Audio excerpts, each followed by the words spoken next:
Hey guys, how's it going? The G-Man from Texas here. Hey, thank you so much for you guys that have been subscribing to my new channel. I really appreciate it. Hey, today's a great day. I just received my Minnkota Powerdrive trolling motor with iPilot. Okay guys, so I'm gonna be installing this Powerdrive trolling motor on my Bass Tracker 170. And then I'm gonna take it out on the lake and give it a shot and see how it works. If you're interested, stay with me, guys.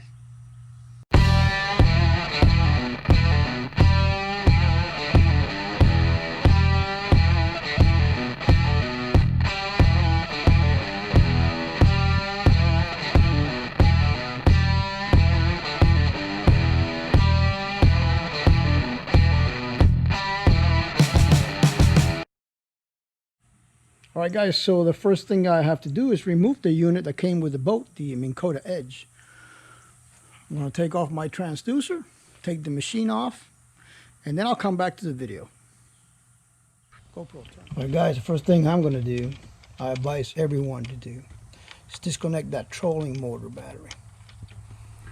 I'll just take off the negative lead, make sure it's not touching anything, and now we're safe. All right, guys, I got the trolling motor off. Let me tell you something. It was a bear. I had to stick my hand down that little hole right there to get the nuts so that I can unscrew these. I couldn't reach the last one. My wife, my petite wife, had to come out here and stick her arm in that hole there, and it stretched that wrench. We tied the wrench to her arm in case she dropped it. And we got that last one. How I am going to fasten the new one, I don't know yet. So we'll see. Okay, so I put the power drive there. And I'm supposed to take these covers off. Already took the screw out on both sides to expose where the screws are going to go. Now, if I can align them with any of the 16 holes, fine. If not, I'm going to have to drill a new set of holes and see what's up. So first I'm going to align it. I want to make sure that the head unit is not protruding outside the boat because, you know, it can hit a dock or whatever. So this is at least through here will be the minimum space. And it's supposed to be as close to the keel as possible, the center. But once it's deployed, the shaft must be at least 1.5 inches from the gunnel here, from the edge of the boat. Because when the waves hit it, you don't want the shaft hitting the boat. So 1.5 inches is the minimum of the shaft. So I'll position it and come back to the video when I pick a space. Well, guys, I kind of scratched the surface here, the boat a little bit, because that trolling motor is so heavy.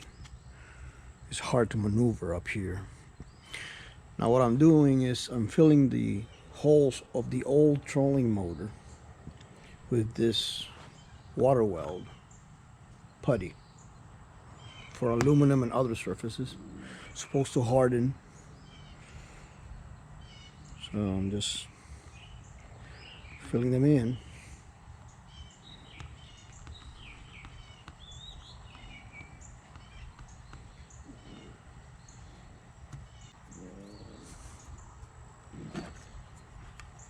And then later on, if I want, once it hardens, it's supposed to harden white. I can try to paint over it with some red paint, and hopefully it won't be too noticeable. There we go. Alright guys, so I positioned it where it's clear, and it's clear on the deck. Now there's no way to stick my hand under here to put nuts on these screws. Everything is solid. There's no opening or anything. So I put self-tapping screws 2-inch long. I put 9 of them. Hopefully that's going to be good enough. We'll see. Okay, so now it's time to power it up. So it brings these 2 leads. What I got is, this was my old trolling motor. It goes right there. So I'm just going to put these 2 together and use the same plug. Simple. Guys, you know, you can crimp these. There's nothing wrong with that. Probably most people crimp them. But you know, crimp, you know, they can come loose. Especially at the bow of the boat when it's choppy and it's hitting the waves pretty hard. Me, I like to solder everything. I solder everything. If I need to change it in the future, I just cut and resolder. I learned that on my electronic days. So I solder everything and then I tape it. As you can see, I have them offset. I have them at different distances, so there's no accidental short. And then I'm going to put this waterproofing sleeve on there, where you heat it up and it shrinks. And so that's how I'm going to do it. I'm going to solder it, and it's always worked for me. So you can crimp it or you can solder. It's up to you. So guys, I soldered it really good. Offset, make sure they never touch. And now I put tape on them, and now I'm going to put this shrink wrap on it. For a cleaner installation.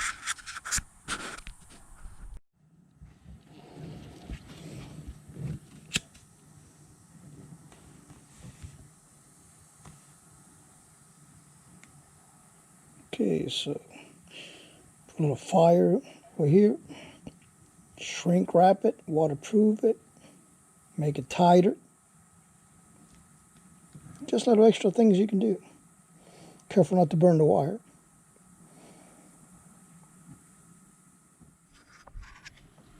So there you go.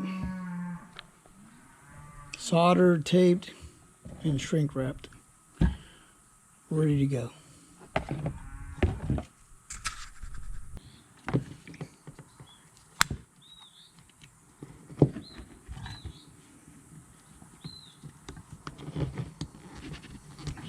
And we have a connection.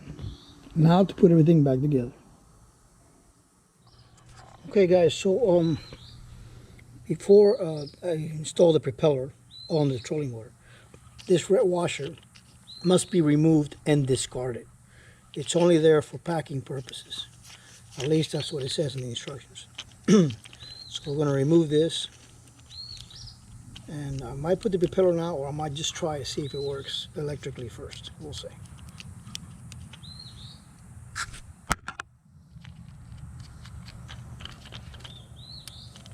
There we go. I'm gonna put back the washer and the nut. I'm gonna discard this red one. But before I put the propeller, just for safety reasons, you know, I'm gonna check out the electronic, make sure that the power works, and then I'll put the propeller on. Okay guys, so nowhere, anywhere, instructions or otherwise, to tell you how to turn this thing on. I checked it out, the batteries are good, and I figure out that you hit the check mark and it turns on. So now we're going to pair it to the Bluetooth on the Minnkota. And it says hold the pair button on the unit right up here, get a long beep, and then while you're holding it with the other hand, we're going to press these 2 buttons, the autopilot and the speed control. So let's try that. Okay, so we're going to go to pair, enter, scanning for motor. Okay, let me see if I need to press the pair button here. There we go. There we go.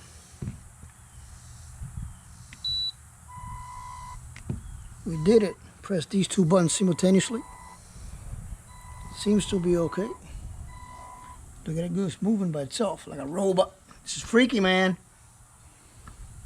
Okay. Okay. So I'm gonna press this propeller button to see if the propeller works. There he goes.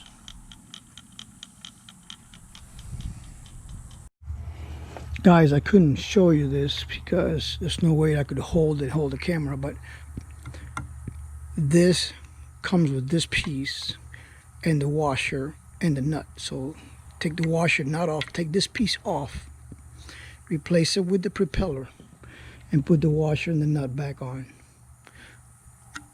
And I guess this was only for traveling, I don't understand. But the weedless wedge is spinning freely, not a problem. Guys, a little trivia. You know who invented the weedless wedge prop about maybe 13 years ago? Douglas Hannon, world famous Douglas Hannon. And now Minnkota, I guess they bought the patent and they put it on most of their trolling motors. Douglas Hannon, the weedless wedge, revolutionized fishing. Thought you might want to know that. Okay guys, so it looks like everything should be working all right. How about we take it out to the lake and really give it a test? What's an installation without a lake test, right? So let's go.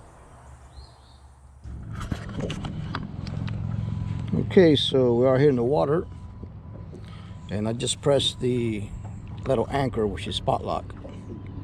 See if I can stay on a structure that I found out here. Alright, so I threw a marker out there in the water and I put it on spot lock or anchor lock, and we'll see how accurate it stays on point. We'll check it out in a few minutes. You'll see how accurate this thing really is. Might as well do a little fishing while I'm here. Oh, here we go. Here we go. Yeah, here we go. Who we got here? Oh, yeah. Oh, yeah. Oh, yeah. What do we got here? This is not what I was trying to get. But we got something. We're not skunked today. Come on. Yeah.